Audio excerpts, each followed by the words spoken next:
Okay, well, we're going to get started right now, and I want to thank everybody for coming tonight, and welcome to our Meet the Candidates event for the evening, organized by the Manhattan Chamber of Commerce. I'm Vince Aversano. I'm the president of the Chamber of Commerce this year, and I'm representing the 70 businesses, organizations, and people who are members of the Chamber of Commerce this year. So tonight we've invited the 4 mayoral candidates as well as the 6 trustee candidates to talk to our members and guests as well.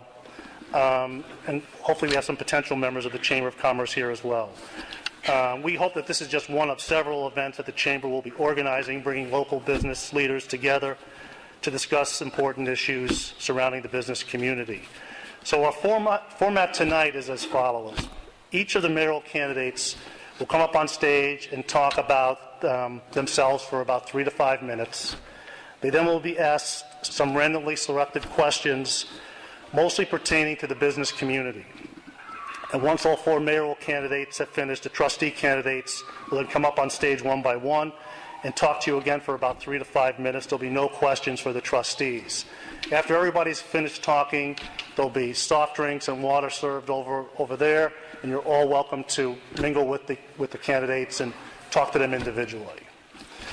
So, why don't we get started? And then our first candidate we're going to ask up tonight is Mike Adrianson, one of the candidates for mayor. So, Mike, come on up.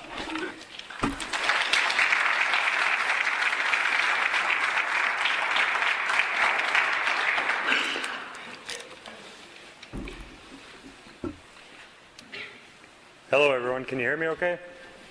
All right. My name is Mike Adrianson, and I'm a candidate for village president. A little bit about myself. I grew up in Orland Hills. I went to Carl Sandburg High School. One of 3 children in my family. I have 2 brothers, no sisters. After graduating high school, I went into the family business. My father owned an auto body shop. So I went in there and started working with him right after high school. Got to meet a lot of people, got to deal with people, estimates and questions, problems they came up with. After that, I felt like I always needed to have 2 jobs. I never felt like one was enough. So I got my real estate broker license, went into the real estate business, started selling houses and commercial properties for about 8 years. I still have the license, but with the economy the way it is, it was only a part-time job. On top of that, I've always been business orientated. I bought a hair salon when I was 26. My wife did hair, so it was a good opportunity for her to try to manage it, and I could help out, facilitate things. But then she decided she wanted to go in the medical field, and one thing led to another. I sold the place. It was successful. It's still open now.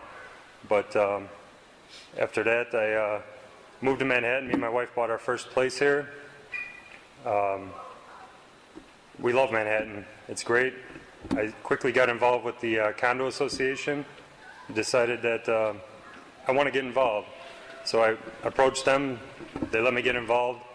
I was a board member for a couple of years, and then they appointed me as president. So I've been doing that for 4 years, dealing with people's concerns and questions one-on-one basis. So then it brought me to the village. So I started going to the village meetings. I started going there about 1.5 years ago, just seeing what's going on. I'm raising my child here. I have a 3.5-year-old daughter. I'd like to get involved and see what's going on. So I started going and studying it and realizing the reason why I ran for mayor is a little bit of a lack of citizen involvement is what I felt. So I felt like if we can get in touch with the people and know what they want and concerns that they have and facilitate between the park district and the library board, historical society, bring everyone together and come up with a plan on our decisions that we're going to make economically and things of that nature. So that's my main concern, and that's why I decided to run for mayor. And that's about it.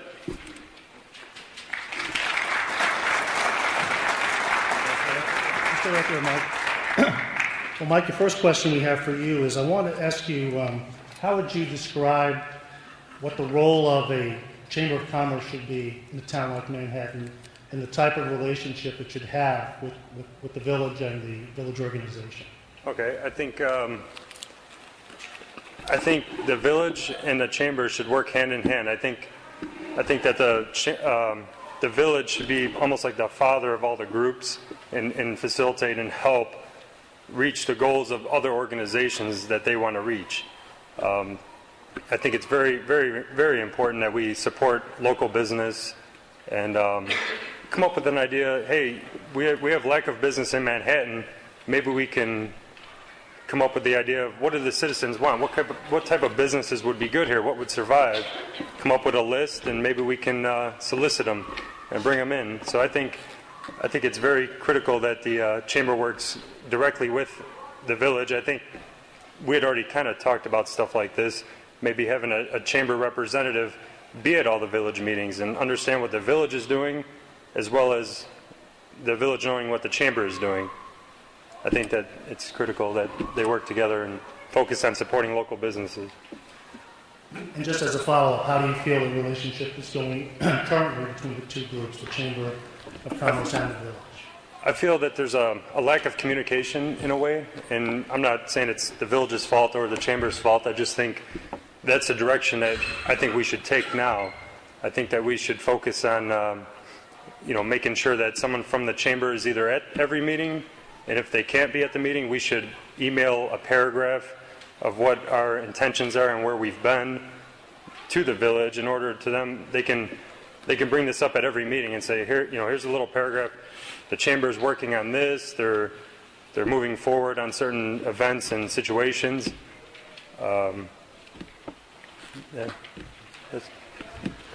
Next question for you, Mike, is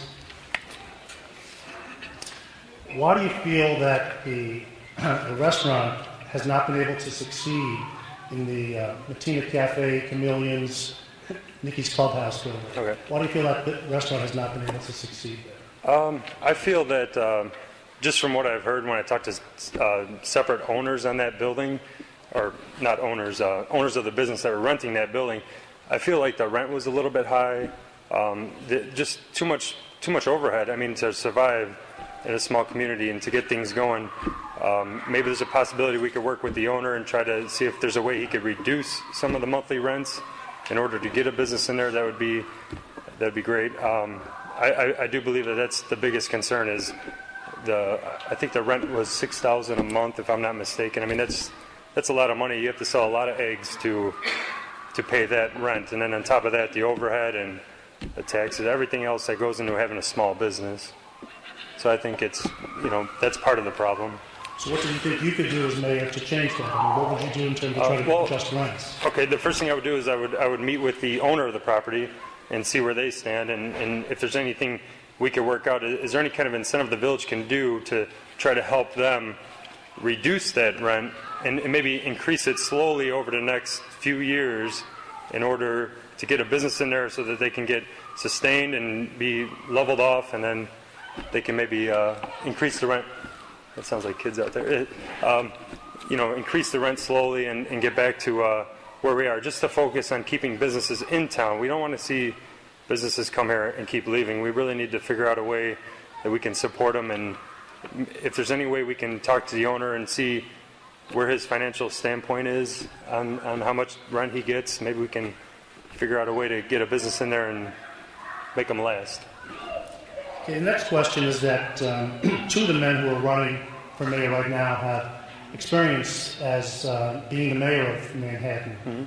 Mm-hmm. You do not have political experience.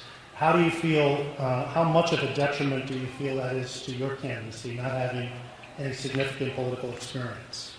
I don't see that that's a problem. I mean, I have a lot of hands-on experience with different businesses and always getting involved, facilitating different things. One thing I am good at is bringing people together, even if they didn't talk before or never were happy with each other. It's one thing I am good at is just calming people down and addressing a situation and just working through it, no matter what happens. And being that I don't have any political experience, I've run meetings for my association, and that's a small caliber compared to what the village has to go through. It's a lot of work. I'm sure the mayor knows it's a lot of time, but I just think we need to move in a direction that serves the people. And if I have a strong board behind me and the citizens behind me and other organizations, I think we can do great things. So I don't think it's that big of an issue. It's not like I don't have any experience whatsoever in the business world, but... Okay, thanks, Mike. Thanks for coming up. That's it. All right, thanks.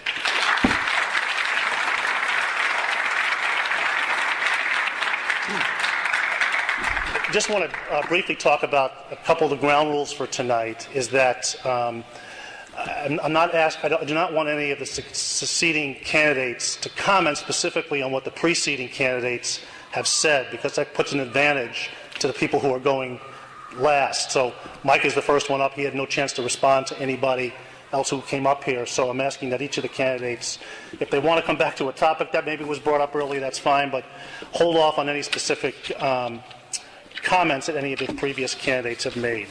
Also, I asked each of the 10 people coming up tonight if there was something that they wanted me to say in terms of introducing them, and only a couple of them did. And our next candidate did, so I'm going to read an introduction about Jamie Doyle, who's a lifelong Manhattan resident who's been serving Manhattan for the past 36 years.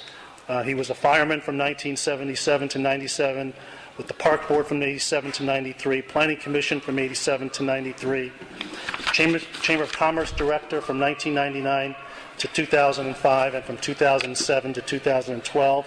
And of course, he was the mayor of Manhattan from 1993 to 2005, currently serving as a village trustee from 2007 to the present. He's a coach for the girls softball team for 10 years. He's coached girls basketball for 11 years at St. Joseph's grade school, and currently he's the assistant coach at Manhattan Junior High from 2010 to the present. He cares deeply for his town and hopes to move Manhattan forward while creating and sustaining a family-friendly small town atmosphere. So please welcome Jamie.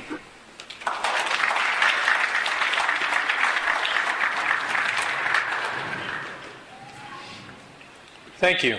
I'd like to thank Vince. I'd like to thank the Chamber Board of Directors, and I'd like to thank the Chamber members in the audience for coming. Like you said, I'm a lifelong resident of Manhattan. I've served in different capacities, and my program for Manhattan would be to try to put incentives together. We have different incentives on different pieces of property that are different. Blend them, mix them, or come up with something new to bring business into town.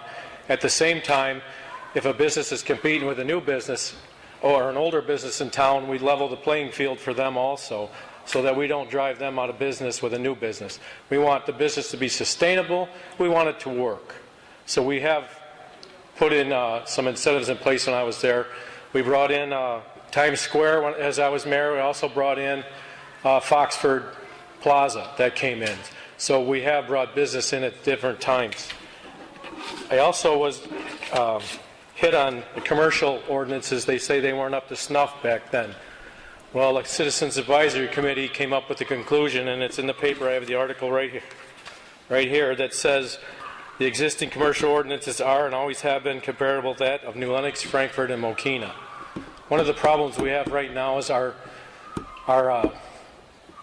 process isn't streamlined. We added burden onto the people that want to come into town.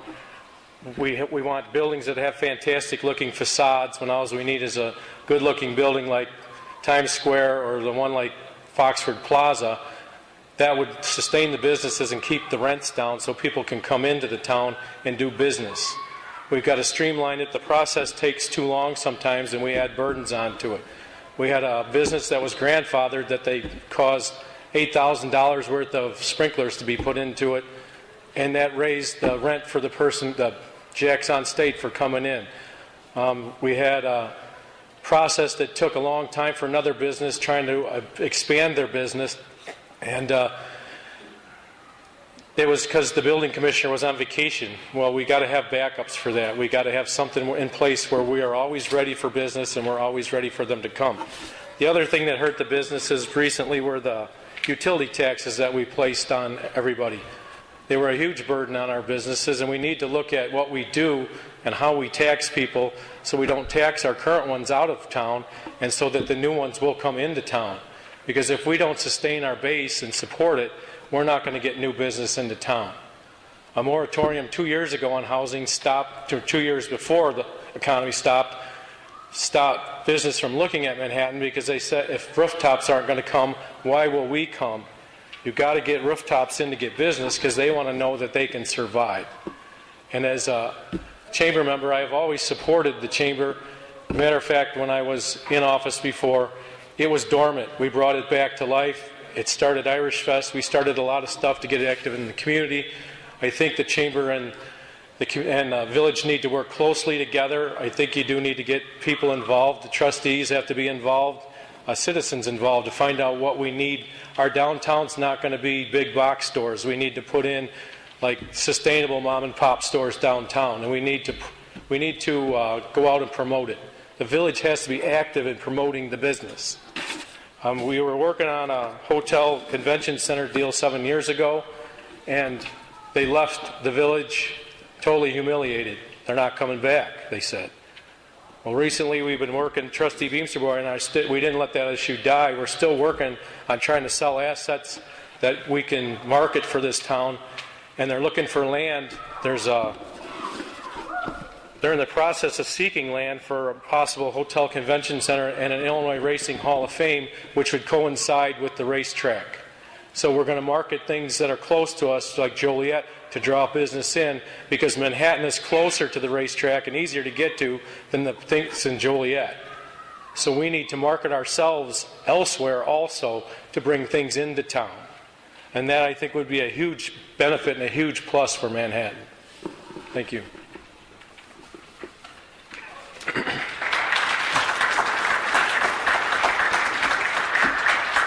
We talked a little bit about the downtown Times Square area. I wanted to ask you, is there a particular business or even just a particular type of business that, if it was added to our business community, might make Manhattan a more attractive place for business and residents?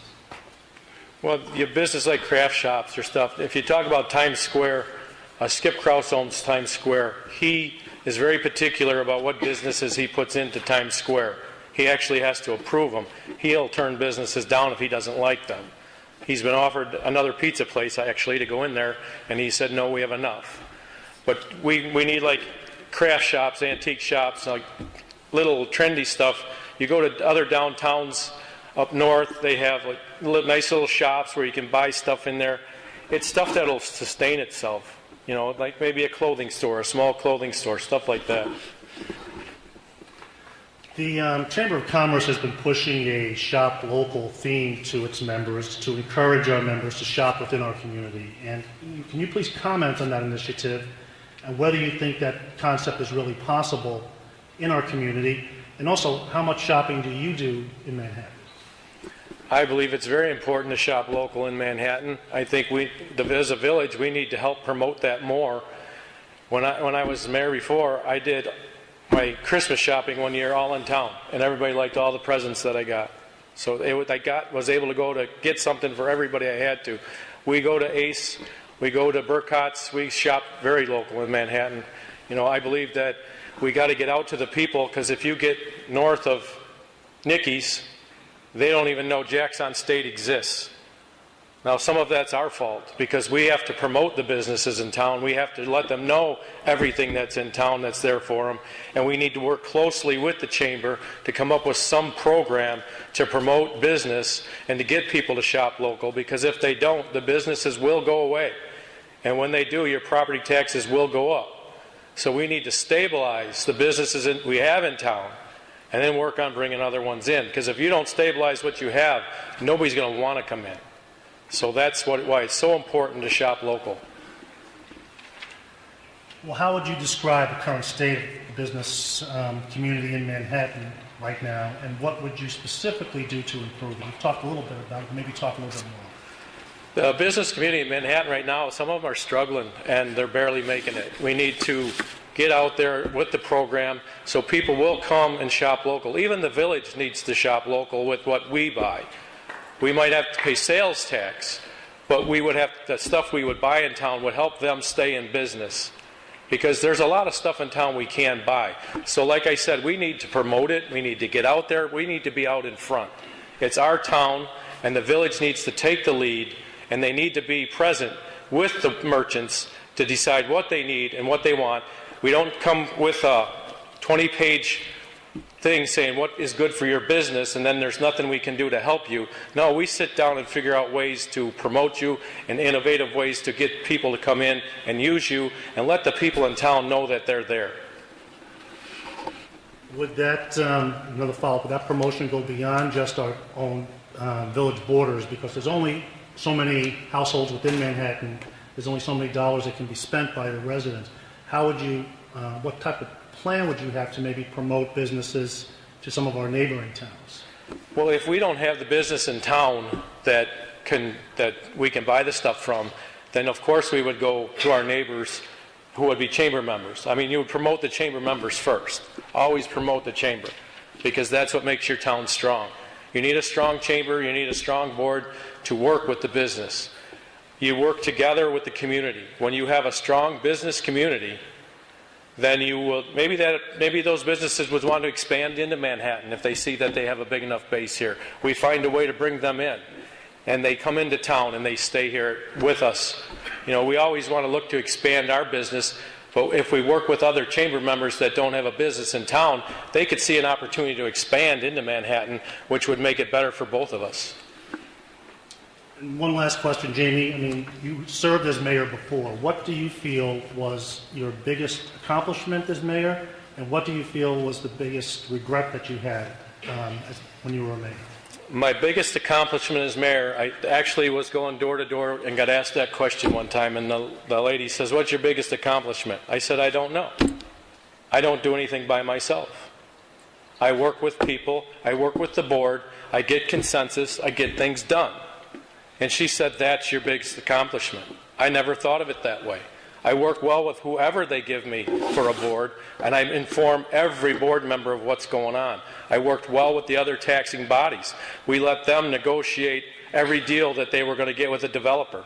We would not sign off on a deal unless the taxing body signed off on it first. My biggest regret as mayor was when Lakewood Homes came in. I was defending our process and got caught up as I was defending Lakewood Homes. I was not defending Lakewood Homes. I was not going to bring Lakewood Homes into Manhattan because they had products we did not want. The school would have had to sign off on it. The library would have had to sign off on it. The fire department, the park board, all of them would have had to sign off on it before the village passed anything, and it was a done deal. It was in the information-only stage. Nobody voted on anything, and we got accused of it being a done deal. That was a total out-and-out lie. And you got to get the truth out there, because that's what has to be said. We would not do anything to be detrimental to this village. It would have hurt our business, and it would have hurt our homeowners, and I would not do that. I've grown up in this town, and I've told people I wouldn't hurt my own property taxes, let alone yours. And if you were looking to kill me if I brought it in, you wouldn't find me, because my family would have killed me first. So that's basically what was my biggest detriment, defending the process. Well, thank you, Jamie. Thank you.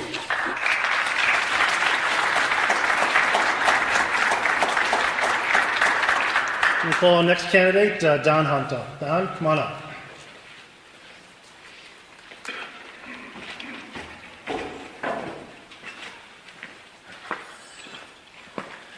I want to start out by thanking the Chamber of Commerce for having me tonight. I want to start out by saying I'm not a businessman. I do not have a business background. I'm going to answer your questions as best as I can. I don't have all the answers. I'm going to be honest with you. I'm a firefighter. I'm an EMT. I'm an arson investigator. I'm also an electrician. Those things have taught me one thing that I know is universal for everything. You have to work together. You can't have this group over here and this group over here and never the two meet. It won't work. We've proven that in this village. It doesn't work. I've been to numerous board meetings. I've never seen the chamber there. And that's not saying it's the chamber's fault in any way. It's not the village's fault. We've got to work together. We've got to bring each other together to be on the same page. Otherwise, we're going to fall apart, and we're going to fail together.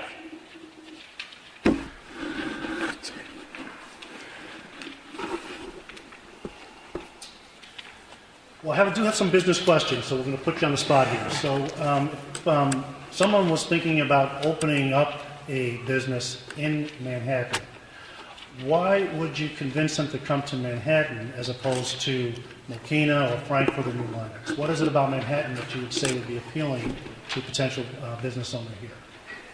The lack of business here. You know, you go to Mokina, New Lenox, Frankfurt, they have tons of businesses. Manhattan has very little, and we're hungry for them. We want them. Everybody I talk to, everybody I've knocked on the doors. It's one big thing. What are we going to do? How are we bringing business into this town?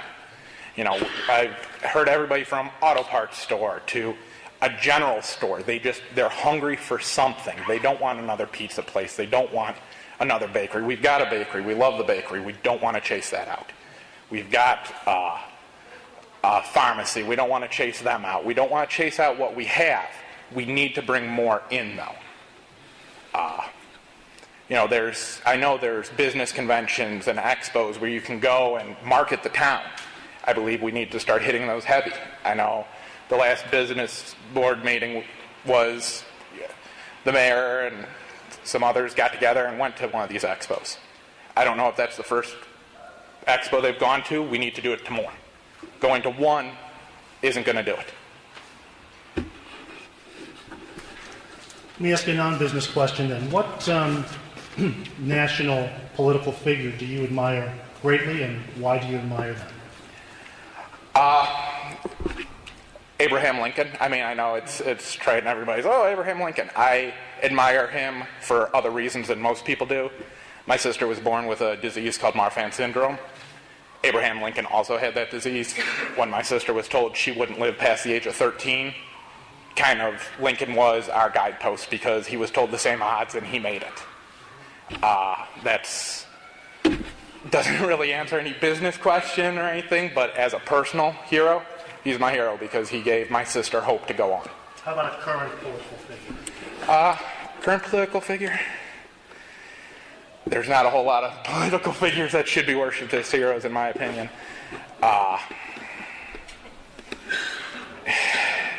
You know, I'm not a big fan of his policies, but I do give it to Barack Obama for being the first African American president. I also give it to, Newt Gingrich for holding on and trying and coming back and banging his head against the door. He hasn't knocked it down yet, but he keeps trying. He keeps coming back year after year. And that's something I'm going to be doing. If I am not elected this term, I will be back in 2 years to run for trustee. I will not give up. This town deserves people that won't give up on it. I'll ask you the same question I asked Mike, and you touched upon it in your talk about it. You're running against two men who have a current mayor and a former mayor who have a long list of political experience. You do not have that experience. Why should the members of the audience here consider you to be a strong candidate without that type of political experience? As I said, we need to work together. I have always worked with people, best friends and people that you don't like very much. We're all family in this town. Whether we love each other or hate each other, we all have to work together. That is something I've always been good at. I can shake my best friend's hand, give him a hug. I can do the same thing to my worst enemy. That's something we need now more than ever. We don't need a group of people here. Well, we don't like that people over there, so we're not going to talk to them. No, forget them. We're just going to have our group of 3 or 4 over here, and we're going to control everything. That can't keep going on. That can't keep happening, and with me, it will not happen. Well, why do you think it's happened? Why do you think it's been happening for years here? What's your reasoning for? You've gone to many of the meetings. You've said, why do you feel like there's no coming together of the local organizations?